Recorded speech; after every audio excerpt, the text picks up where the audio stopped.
Pôle de compétitivité en région centre pour développer l'économie et l'emploi. C'est notre série de la semaine.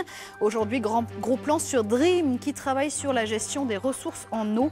Vous découvrirez une station d'épuration très verte. Travaillent en synergie sur un même domaine pour innover et créer de l'emploi. Et aujourd'hui, on s'intéresse aux ressources en eau. C'est l'un des enjeux majeurs du XXIe siècle sur lequel travaille le pôle Dream, labellisé en 2012. Parmi les entreprises, une société pionnière dans les systèmes de traitement des eaux usées, des systèmes qui font confiance à la nature. Dossier signé Jean-Pierre Aubry et Grégoire Gréchois.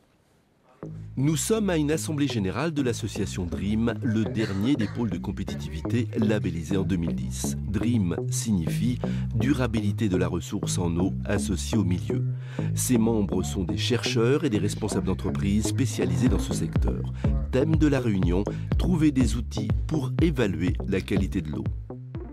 Comment développer ces capteurs? Comment développer ces outils modernes, si vous voulez, d'évaluation de la qualité de l'eau et de la qualité des milieux? C'est ça le lien, si vous voulez, le cordon ligérien, si je puis me permettre, du pôle de compétitivité Dream. On va aller voir nos différents modules d'expérimentation, voir où ça en est.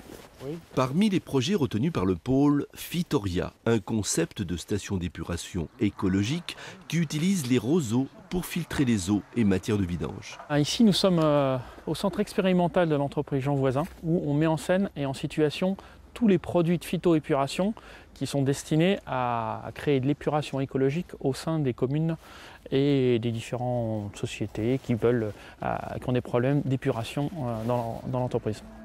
Le process expérimenté ici, grandeur nature, permet de traiter les eaux usées d'une commune de 200 habitants. Les matières de vidange passent à travers différents filtres selon le type d'effluent avant d'être réparties dans une plantation de roseaux sélectionnés pour leur résistance.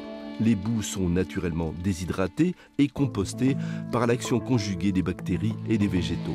Et au final, on récupère une eau biologiquement pure. Et on est en capacité de faire évoluer le système pour traiter tout le type d'effluents, effluents industriels, etc. Ça demande des aménagements, ça demande de faire valider les procédés, mais on est en cours et c'est pour ça qu'on y travaille avec le pôle Dream pour faire avancer les choses. Et c'est le but de la recherche du centre aujourd'hui ici. Et c'est le bureau d'études de cette PME de 70 salariés qui a mis au point le projet Fitoria, un concept de station écologique qui permet de traiter aussi les effluents industriels.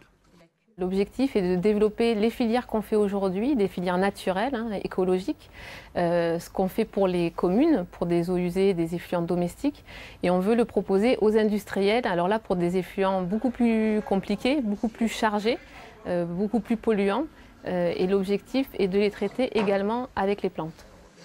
Le premier à être séduit par ce concept, c'est cette entreprise de Contres dans le Loir-et-Cher. L'installation lui a coûté 200 000 € et permet de traiter toutes sortes de rejets. On a fait des choix d'options environnementales fortes, dont la station de phytoépuration qui nous permet de traiter toutes nos eaux usées par phytoépuration. L'objectif de l'entreprise, soutenu par le pôle de compétitivité, c'est d'exporter ce concept et d'en faire une version plus économique pour les pays en voie de développement.